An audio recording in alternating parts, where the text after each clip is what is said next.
Hey guys, it's Zero again. I got an interesting airsoft rifle to show you guys. I'm at my buddy Rob's house, and he let me take this thing off the shelf to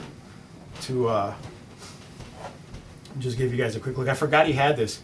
Every time I come over here, I see it so much, I don't even think about it. But it's such a cool gun, and it's old, but it's really cool. He takes great care of it. I believe it does function, doesn't shoot very far, and we're gonna try and figure that out real soon. We're gonna try and get somebody who knows about this type of gun to work on it and see if we can get some more range out of it. Better range, maybe the hop ups. I think it's got a flat hop right now, but something's up with it, so it's not working that great. But nonetheless, I wanted to show you guys this because there's not a lot of them out there anymore. I don't even think they're available. I'm pretty sure you could get them if there's somebody on eBay or someone privately selling them. We bought this from a very close friend of ours. He was very avid in the airsoft community for a while. And he bought this from the company, got it home, modified it, fixed it up, got it working phenomenally. I mean, this thing was a beast. And it was a pain in the ass to deal with if you were on the other side of the field. You know, we called him Nevsky. His name's David Neff. Great guy, Nev. Shots out, buddy. Miss you. I miss your great work. But we still have it. We've taken care of it. You know, she's a bit of a shelf queen right now, but we can get it working. He might get it out there every once in a while. You know, stretch the legs a little bit. But yeah, if you were on the other side of the field of this thing, he could hit you from about 200 feet away, easy. I mean, without even flinching. And he would run this thing like it was a sidearm. Whereas for me, I can barely, I won't carry this thing. It's too heavy. It's too much gun for me. But it was really, really awesome seeing this thing in action. And when my buddy Cabby, when Neff was leaving, he actually was moving out of the city, out of the state actually, and he was going to offer it up. He went to my buddy Cabby first, my buddy Rob, because he knew Rob would take care of it. He knew, you know, he wanted to give Rob the opportunity to pick it up, and he did. I mean, we jumped on it, you know what I'm saying? I say we because I was with him the whole time, and I was like, hey, dude, you can't pass this up. To have a weapon like this is an opportunity you can't miss. So, without wasting too much more of your time, I'll take the cloth off, give you guys a good look. This is a Real Sword SVD Dragonov. It's an original. There's no aftermarket parts on here. This is all original parts, original woodwork on the stock and the foregrip, original metal housing. Rumor was that these were made in the same place that the real ones were made, and they're made almost to the same standard. I don't know for sure if that's the truth. I don't know how accurate that is. I just know that's what was said. But when I tell you this is a beast, man, this is a beast, and it's amazing. Cabby's kept it in great condition. You know, it's a bit of a shelf queen right now, you know, because the hop up issue, and you know, it's 14.5 pounds. This gun, obviously a little more with the scope. You're carrying these extra mags around. You know, these mags are pretty heavy. So you know. And my buddy Rob, he's a little bit bigger guy, but just so you know, when we were playing heavily, he still plays. I haven't played much on account of my situation, but when we played, Rob was our gunner, so he always carried either a machine gun or a marksman's rifle. You know, he carried the big weapons. He carried an M60, the 249. You know, so he can handle the heavier. This is a very heavy gun. Even for him, it was very, very heavy. I can try and pick it up and show you guys, just maybe get a little closer to you. But, you know, I ain't trying to play around with this gun. This is a heavy gun.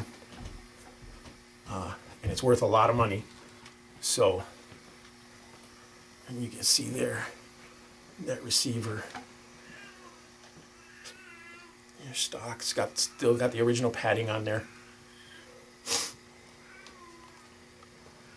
And this wood furniture is just amazing. And the finish on here is really, really nice too. It's so big it don't even fit on the camera. Full SVD flash hider. Everything's just like the real deal. And the selector switch, everything. Let me switch this around to the other side here.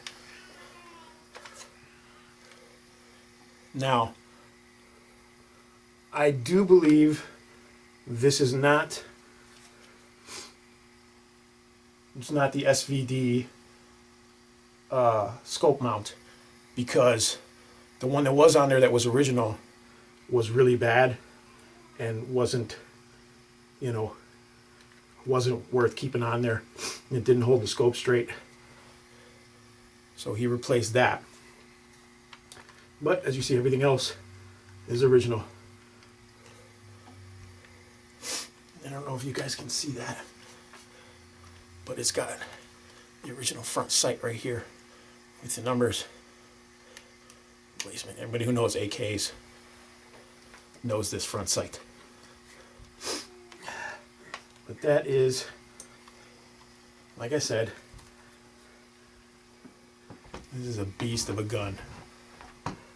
And like I said, Cabby's used it a handful of times out on the field, you know, and every time he did use it, it just took him a little longer to get around, because this thing is a monster.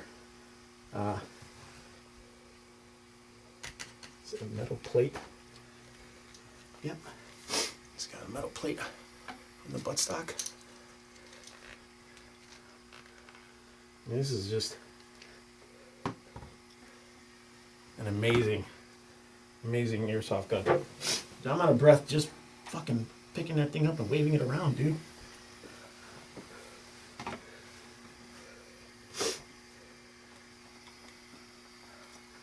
My buddy got some extra mags. How many rounds do these hold? 90, 96, something like that. Almost 100 rounds in each mag. That's not bad. That is tight in there.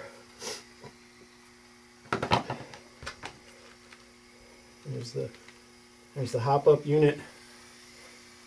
You can see the gearbox.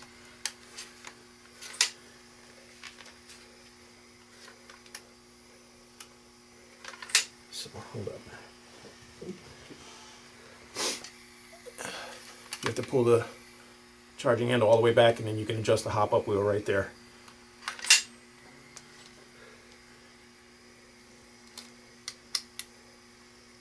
What is this switch? Take down lever. Ah, the breakdown lever. And your selector switch.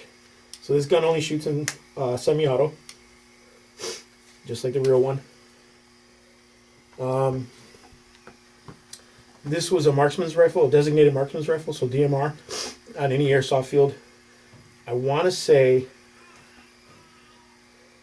they were stock like 396, 395, whatever. But I believe Nevsky, because our field, we allowed DMRs to get up to like 450 with 2 O's. So he got it up to about 450 with 2 O's, I think. And it's probably degraded a little bit since then, the spring-wise, you know, because it's all original parts. But like I said, you could hit you about 200 feet, and it hurt. It hurt like a mother effer. And I know, because I've been on the end of this, the business end, many times. Let's see if there's a battery in here. Yep. You can feel that motor moving. Like you can feel the vibrations just in there.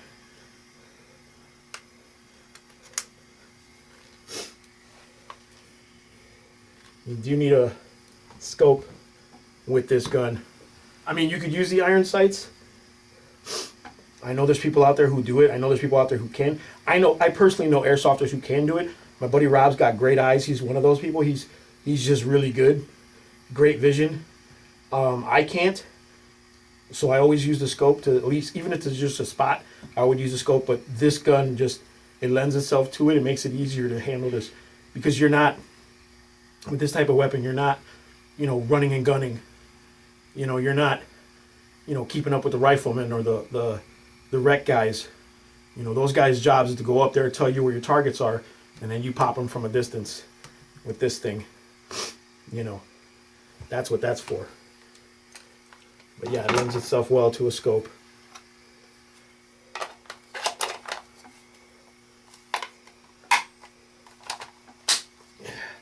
That is tight. That is a snug fit. There's no playing around. There's no wobble with this mag at all. That's in there.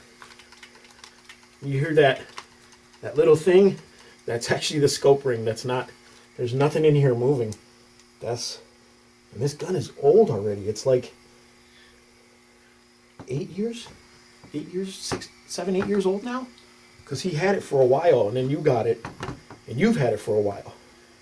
Yeah, I didn't use it as much as he did, though. Yeah, he made this thing do work. And it's like I said, like, whenever we were on the opposite side of the field, and he had it, I knew we had to get him off the field. Like, that was he was one of those priority targets, Him and a couple other guys that we knew who were just really, really hard targets out there, so we had to get him off because this thing is fucking rough. And it sounds just like any other airsoft gun, so it's not like, if he was far enough away, you'd hear it. You just know you got popped by Nevsky. But, yeah, that is the Real Sword SVD Dragonov. That is an awesome, awesome weapon. I hope it comes through on camera, guys, because the wood, everything on here is just amazing looking. And I mean, it's just smooth, like it's just done extremely well and well maintained. My buddy Rob takes good care of it. Several other unique airsoft guns that he has. But let me know in the comment section what you guys, if you've owned them, if you've owned one, or if you do own one, what your thoughts are, how you feel about it. Pros and cons, man. I think my biggest con for this gun is it's ridiculously heavy. It's 14.5 pounds, not loaded, not with a loadout, just this gun. And for me, that's just too much weight. I couldn't carry it around, But I mean, there's a lot of pros, long range shooting, accuracy, just the fit and finish of this whole weapon. They were a bit fiddly, but once you got it right, they were phenomenal. But let me know down in the comments section below if you like them, you don't like, you hate it, you hate Real Sword, let me know.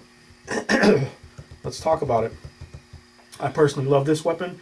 I just can't use it for myself. It's just not my cup of tea, but I love the appearance of it. I love the look, everything. The finish, the fit, the purpose of it, everything. It's just phenomenal. It's a phenomenal, phenomenal airsoft gun. But, yeah, like I said, if you guys agree or disagree, let me know. And I want to thank my buddy Rob for letting me come out here and film it. And I want to thank my buddy Nevsky for building it, rebuilding it, and making it awesome. And then selling it to my buddy Rob. Because that's, he rather than go for the top dollar, he went for someone who he knew wasn't going to trade it off, wasn't going to sell it, was going to keep it and take care of it, and there it is. Nevsky is still here. we still got it. She's still good. So, shots out. All right, guys. Thanks for watching.